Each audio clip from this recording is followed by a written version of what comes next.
إن الحمد لله نحمده ونستعينه ونستغفره ونعوذ بالله من شرور أنفسنا ومن سيئات أعمالنا من يهدي الله فلا مضل له ومن يضلل فلا هادي له أشهد أن لا إله إلا الله وأشهد أن محمدا عبده ورسوله لا نبي ولا رسول بعده أما بعد فيا أيها الهاضرون فيا أيها المسلمون اتقوا الله حق تقاته ولا تموتن إلا وأنتم مسلمون قال الله تعالى في القرآن الكريم بعد أعوذ بالله من الشيطان الرجيم واضرب لهم مثلا أصحاب القرية إذ جاءها المرسلون إذ أرسلنا إليهم اثنين فكذبوهما فعززنا بثالث فقالوا إنا إليكم مرسلون قالوا ما أنتم إلا بشر مثلنا وما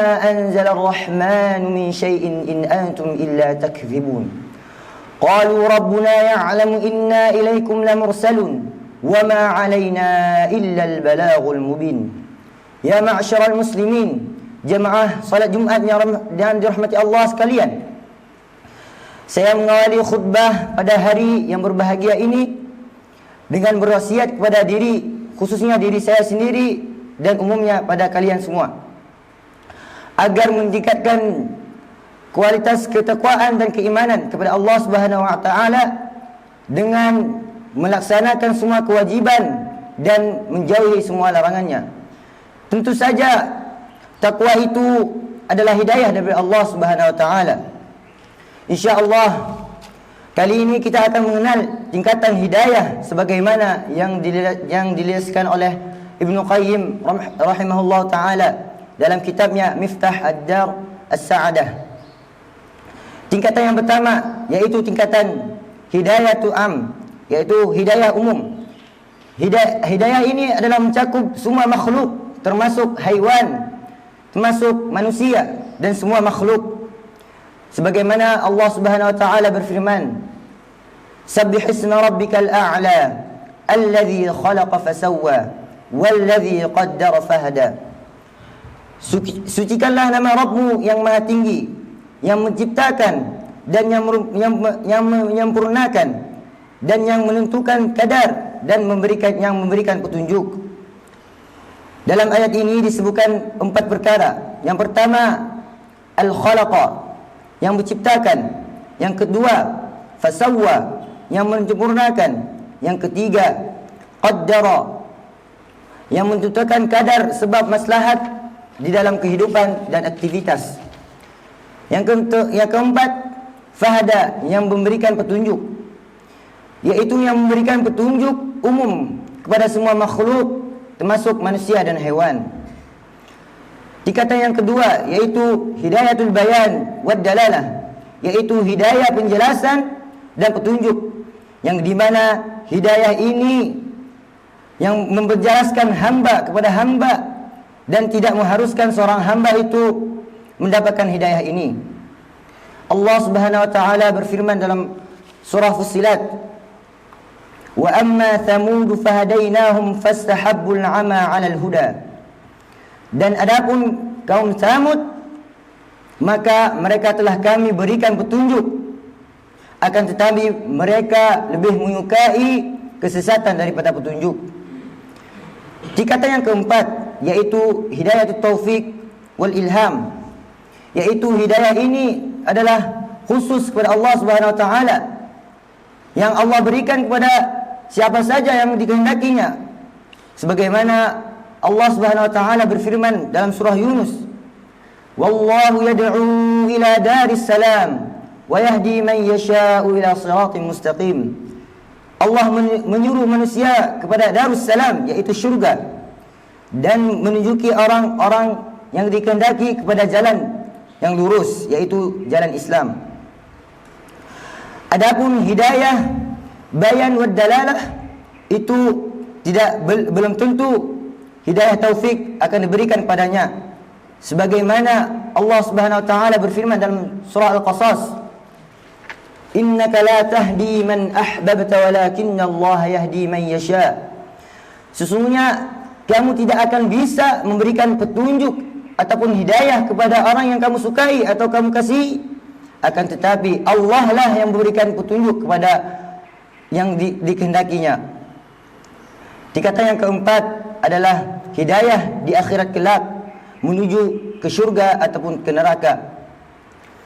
Sebagaimana Allah Subhanahu wa taala berfirman, "Uhsyurul ladzina zalamu wa azwajahum wa ma kanu ya'buduna min dunillah fahduhum ila siratil jahim."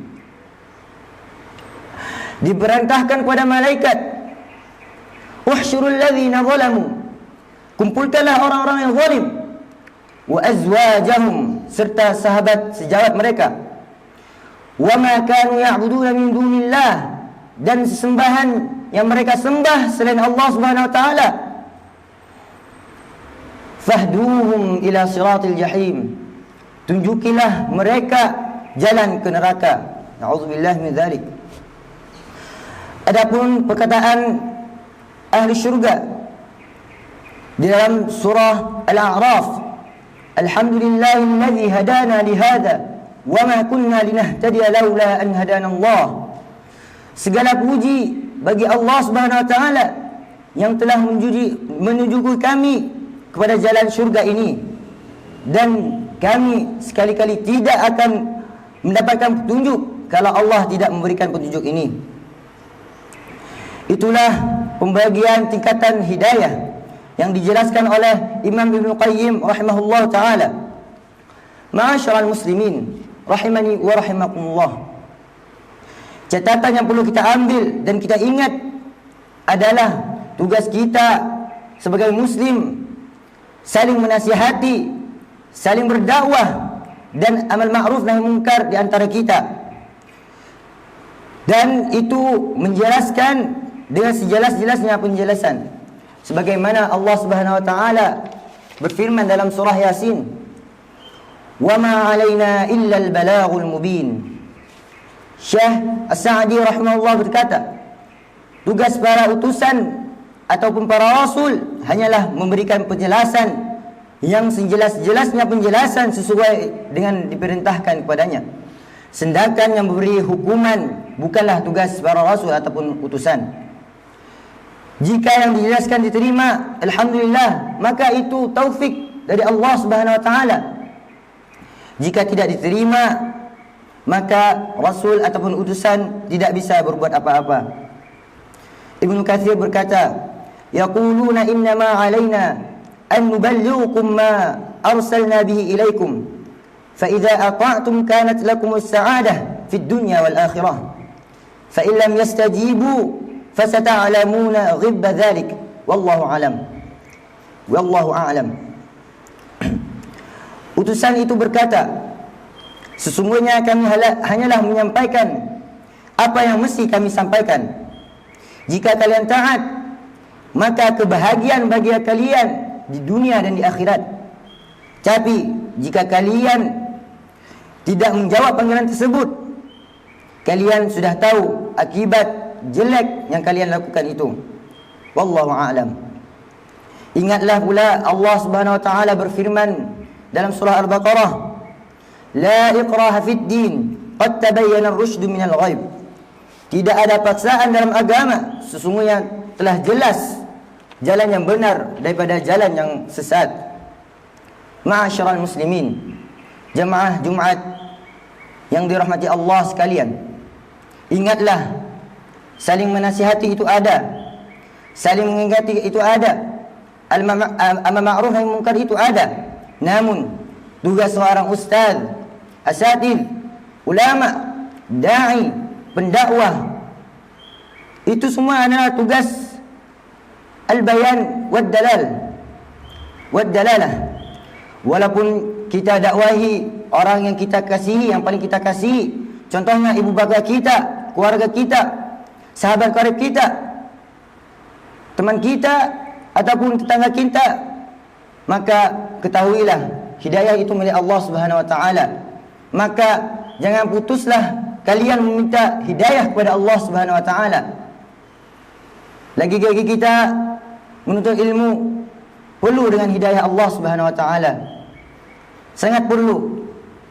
Semoga Allah senantiasa memberikan kita hidayah dan keistiqamahan dalam menuntut ilmu. Aqulu qawli hadza astaghfirullah li wa lakum fastaghfiruh innahu huwal ghafurur rahim.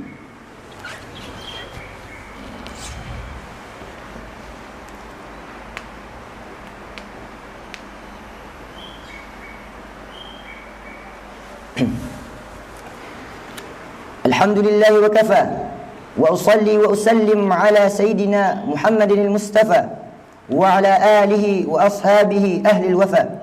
Ashhadu an la ilaha illa Allah wa ashhadu anna Muhammadan abduhu wa rasuluhu la nabiyya wa la rasula ba'dah.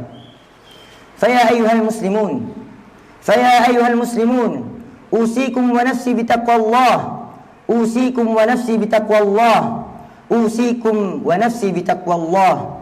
واعلموا أن الله أمركم بأمر عظيم أمركم بالصلاة والسلام على نبيه الكريم. قال الله سبحانه وتعالى في القرآن الكريم إن الله وملائكته يصلون على النبي يا أيها الذين آمنوا صلوا عليه وسلموا تسليما. اللهم صل على محمد وعلى آل محمد كما صليت على إبراهيم وعلى آل إبراهيم إنك حميد مجيد. وبارك على محمد وعلى آل محمد كما باركت على إبراهيم وعلى آل إبراهيم إنك حميد مجيد. اللهم اغفر للمسلمين والمسلمات والمؤمنين والمؤمنات الأحياء منهم والأموات. ربنا لا تؤاخذنا إنا نسينا أو أخطأنا. ربنا ولا تحمل علينا إصرا كما حملته على الذين من قبلنا. ربنا ولا تحملنا ما لا طاقة لنا به واعف عنا واغفر لنا وارحمنا أنت مولانا فانصرنا على القوم الكافرين. اللهم إنا نسألك الهدى والتقى والعفاف والغنى.